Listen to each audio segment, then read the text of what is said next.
Entonces, con base en esa distinción, uno diría un concepto de reparación con vocación de justicia distributiva es un profundo error. La reparación es restitutiva, la justicia distributiva es política social. Lo que nosotros creemos es que si bien es necesario hacer esa separación, esa distinción, la separación absoluta tiene problemas, y por eso es que nosotros proponemos eso que llamamos un enfoque transformador. Es un enfoque que busca articular la idea de adelantar procesos de reparación en perspectiva de justicia distributiva.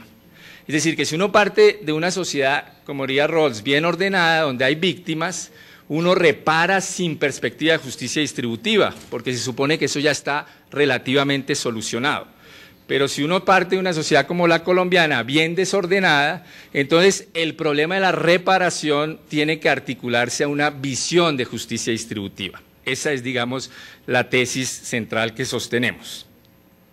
Entonces eso quiere decir que la reparación y la restitución no deberían ser vistas únicamente como mecanismos para enfrentar el daño, sino también como mecanismos que ayuden a transformar relaciones de desigualdad y relaciones de poder, con el fin no solo de lo que llamaríamos los abogados la garantía de no repetición, evitar que esas cosas vuelvan a ocurrir, con lo cual algunos abogados de derechos humanos dirían, ahí no hay nada nuevo porque la reparación incluye la garantía de no repetición, sino enfrentar situaciones que son de injusticia. Es decir, el punto que yo creo que es central es, incluso si esos factores de injusticia no hubieran tenido nada que ver con el conflicto, e incluso si esa injusticia no generara nuevamente un conflicto, es una injusticia que debe ser enfrentada. Y por consiguiente, ¿por qué no usar las reparaciones como una oportunidad de transformación democrática? No como una jartera que la democracia tiene que hacer con sus víctimas, sino como una oportunidad de transformación democrática. O sea, un poco la idea es no separar tajantemente justicia reparativa y justicia distributiva, no confundirlas, pero no separarlas tajantemente, sino articularlas en un sistema que permita combinar momentos de justicia reparativa con momentos de justicia distributiva. A eso se puede decir que eso es imposible, que un sistema normativo no debería combinar distintos principios de justicia porque incurre en una confusión que lo hace incoherente. Sin embargo, el derecho eso lo hace permanentemente. El derecho tiene instituciones donde articula distintos principios de justicia. Un ejemplo es el derecho penal.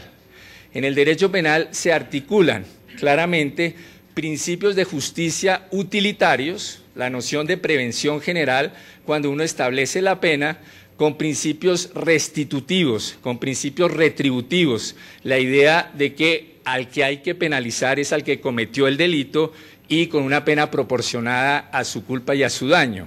Entonces, no hay nada extraño en generar sistemas normativos que articulen distintos principios de justicia, y esa es, digamos, la noción o el enfoque transformador que quisiéramos defender. Reitero las razones de ese enfoque transformador que ya María Paula expuso, pero, digamos, creo que vale la pena tenerlas en cuenta para mostrar la posible fecundidad del concepto, y es, primero, la insuficiencia de la restitución en ciertos contextos, pero no solo la insuficiencia, o sea, retornar a situaciones de pobreza, sino como María Paula ya señaló, digamos que ciertas formas de restitución pueden agudizar problemas de justicia distributiva. Les doy un ejemplo que no tiene mucho que ver con grandes víctimas, pero que es para mí muy significativo. Las sentencias del Consejo de Estado, cuando tienen que reparar el daño que se ocasiona por ciertas acciones de Estado. Entonces, por ejemplo, el Consejo de Estado hace como algún año y medio, tenía que reparar el daño que se le ocasionó a un viceprocurador que fue declarado insubsistente, que durante 5 años hizo el proceso. En esos 5 años ese viceprocurador, muy probablemente como era de clase alta, consiguió otros trabajos, pero en el momento en que ganó la demanda, había que restituirle supuestamente todo el lucro cesante de lo que dejó de ganar, y obtuvo una indemnización de varios centenares de millones de pesos. Al mismo tiempo que el Consejo de Estado sacaba esa sentencia, que es impecable desde un punto de vista restitutivo, sacaba una sentencia en donde el hijo de un campesino fue muerto por una mina que había en su finca, y que el Consejo de Estado concluyó que ahí había una omisión del Estado de haber prevenido ese daño y que había que reparar. Pero sin embargo dijo, pero no es seguro que este niño campesino realmente vaya a producir algo en el futuro. Por consiguiente, solo le dio la indemnización por daño moral. No hubo indemnización por lucro cesante, porque dijo no hay certeza de que fuese productivo. En términos de justicia retributiva y restitutiva, el argumento es razonable, pero en términos de justicia distributiva es terrible. Y esa tensión existe. Cuando es una sociedad bien ordenada, eso no es tan grave, pero cuando es una sociedad bien desordenada, que las reparaciones solo tengan un enfoque restitutivo es grave, porque hay que modificar situaciones de base de exclusión. La segunda gran razón es la conveniencia de articular pasado y futuro, es decir, mirar al mismo tiempo el pasado, pero que esa mirada al pasado también de miradas hacia un futuro más democrático, y por consiguiente la idea de pensar la restitución como una oportunidad de transformación democrática.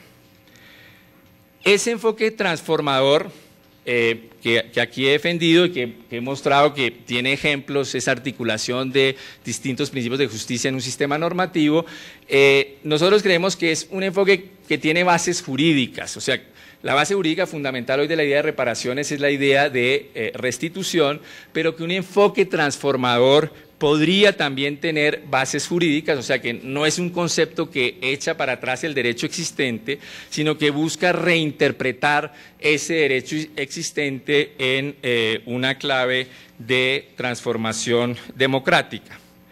Y que por consiguiente es un enfoque que permite articular la reparación con proyectos de transformación democrática más amplios. Ahora bien, el gran problema es, ¿y eso cómo se come? ¿Cómo construye? No sé cómo habrán traducido eso, pero bueno. ¿Cómo construye uno el concepto de reparación transformadora? Y ahí, digamos, reconocemos que es un concepto en proposición y en evolución. En el documento que hablaba María Paula de justicia transicional y desplazamiento forzado, hemos tratado de establecer algunas ideas, tanto de condiciones sustantivas y condiciones procedimentales que podría tener una política de reparación con vocación transformadora, pero simplemente para no detallarlas quisiera dar dos ideas. La primera idea es, por ejemplo, cómo puede uno articular temas de restitución con, por ejemplo, transformación democrática de las desiguales relaciones de género en la población desplazada. Y entonces una idea ahí es, por ejemplo, enfatizar, digamos, que en los procesos de restitución se empodere más a las mujeres. Es decir, tradicionalmente en las poblaciones campesinas las mujeres están excluidas del acceso a la posesión y a la propiedad de los bienes. Si uno le da un enfoque restitutivo, pues entonces que le den la propiedad al hombre, porque así era antes. Si uno le da un enfoque transformador, uno podría incorporar una perspectiva de género y entonces decir, no, podría uno privilegiar, darle la propiedad y la posesión a las mujeres para generar transformaciones en las relaciones de género. Y una segunda idea es cómo articular el tema de restitución con reforma agraria, y con eso vuelvo a lo que había planteado María Paula. Nosotros creemos que hoy hay un consenso paradójico en el tema de la restitución.